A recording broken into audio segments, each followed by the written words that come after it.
My name's Morgan Schwartz. I'm a native Angelino.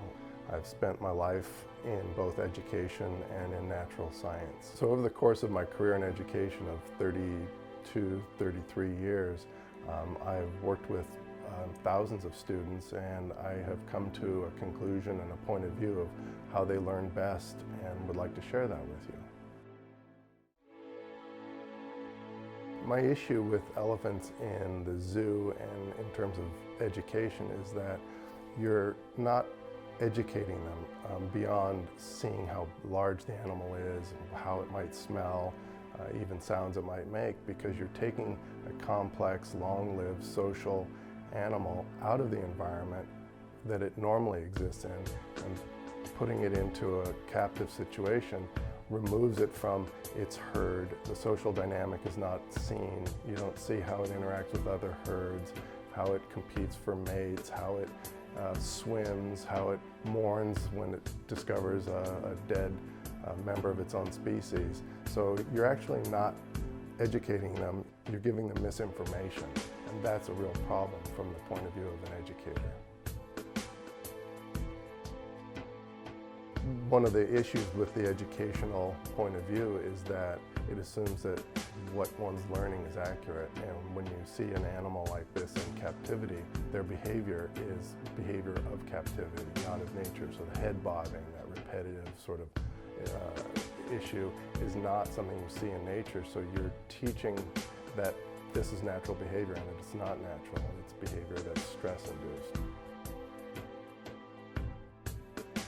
And relative to Billy, Billy is isolated and has been for, something on the order of 15 years. And that's like taking a person and putting them alone for 15 years. It is really no different than that, and it's very sad, and you can see it reflected in Billy's behavior, because Billy is part of a herd, should be part of a herd, and has been taken away from a herd, and these herds number, 10s, 20s, and larger from time to time, depending on their situation, and Billy's alone. And they communicate, and he is not afforded that basic dignity to even communicate or interact with his own kind.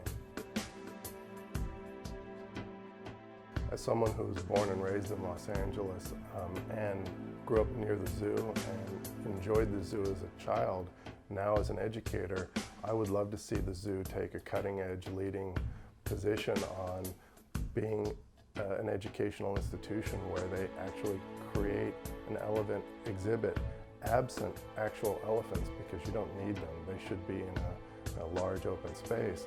And in its place, you could have a dynamic, cutting-edge, state-of-the-art kind of place where you can actually go with the elephant herd virtually in Africa or in Asia and see them in their environment, live or recorded, virtual reality. Los Angeles couldn't be beat for this, given the industry here. And that would be an attraction, and it would be accurate educationally.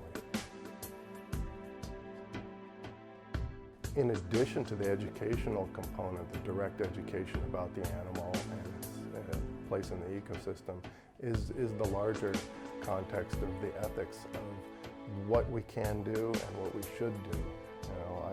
I'm reminded of killer whales in captivity and how the tide is turned on that. And to me, the elephants, we should be teaching children that we don't do this. This is just not what we should be doing. Just because we can capture an elephant doesn't mean we should. We're not repopulating elephants by breeding them in the zoo and reintroducing them to nature. We're just keeping them in captivity because we can.